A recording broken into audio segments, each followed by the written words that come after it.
पिछले कई दिनों से खबरें फैलाई जा रही हैं कि पीएम मोदी डोनाल्ड ट्रंप से डरते हैं।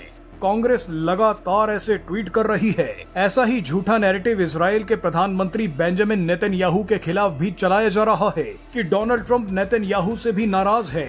एक मीटिंग में तो नेतन्याहू को धमका दिया। लेकिन अब अचानक कुछ ऐसा हुआ है जिसने पीएम मोदी और नेतन्याहू की ताकत दुनिया को दिखा दी है। झूठ ज्यादा दिनों तक जिंदा नहीं रहता, उसे कॉकरोच की तरह कुचल दिया जाता है। पीएम मोदी और नेतन्याहू का विरोध करने वाले आज ये खबर देखने के बाद सो नहीं पाएंगे। इस वीडियो में हम आपको कुछ ऐसा दिखाएंगे जो आज तक नहीं हुआ।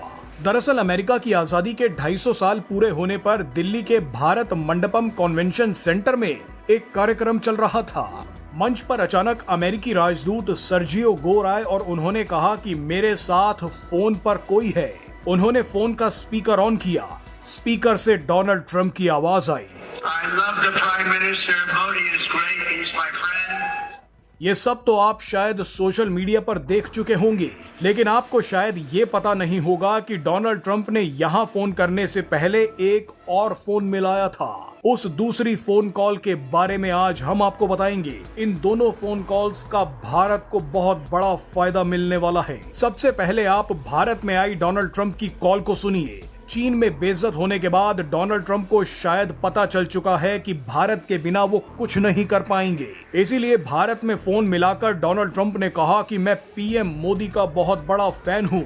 भारत मुझ पर 100% भरोसा कर सकता है। भारत को जो चाहिए वो मिलेगा। बताइए, कांग्रेस पार्टी पिछले कई दिनों से मेहनत करके झूठी एआई वीडियो बना रही थी। बोल रही थी कि पीएम मोदी ने डोनाल्ड ट्रंप के आगे सरेंडर कर दिया है, लेकिन यहाँ तो डोनाल्ड ट्रंप पीएम मोदी की ताकत के आगे झुकते दिख रहे हैं। आइए आप पहले डोनाल्ड ट्रंप का ये बयान सुनिए, उसके बाद आपको दूसरी फोन कॉल के बारे में बताएंगे।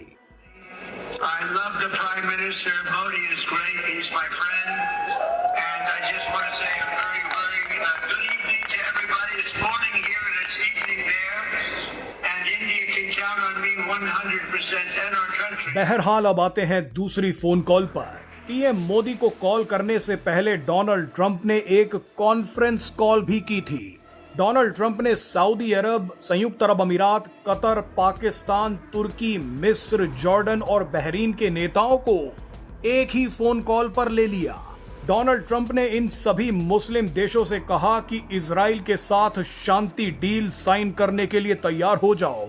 हमें इब्राहिम अकॉर्ड को आगे बढ़ाना है। आपको बता दें कि 2020 में साइन हुए इब्राहिम अकॉर्ड के तहत संयुक्त अरब अमीरात, बहरीन और मोरक्को पहले ही इजराइल के साथ पीस डील साइन कर चुके हैं।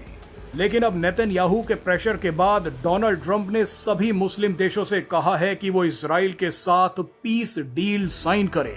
डोनाल्ड ट्रंप ने जैसे ही बाकी मुस्लिम देशों से पीस डील साइन करने के लिए कहा तो अचानक फोन पर सन्नाटा छा गया। मजाक में डोनाल्ड ट्रंप ने पूछा कि क्या सभी लाइन पर अभी भी मौजूद हैं। रिपोर्ट्स की माने तो अमेरिका ने खास तौर पर सऊदी अरब, कतर और पाकिस्तान से बोल दिया है कि इजराइल के साथ पीस डील साइन करो। आपको बता दें कि सऊदी अरब, कतर और पाकिस्तान के इजराइल के साथ कोई औपचारिक राजनयिक संबंध नहीं है, लेकिन अगर अमेरिका के दबाव में ये मुस्लिम देश और खास तौर पर पाकिस्तान इजराइल को एक देश की मान्यता देते हैं तो पूरी दुनिया की जियोपॉलिटिक्स ही बदल जाएगी। ऐसी स्थिति में पाकिस्तान की कोई हैसियत नहीं बचेगी, लेकिन भारत की ताकत कई गुना बढ़ जाएगी।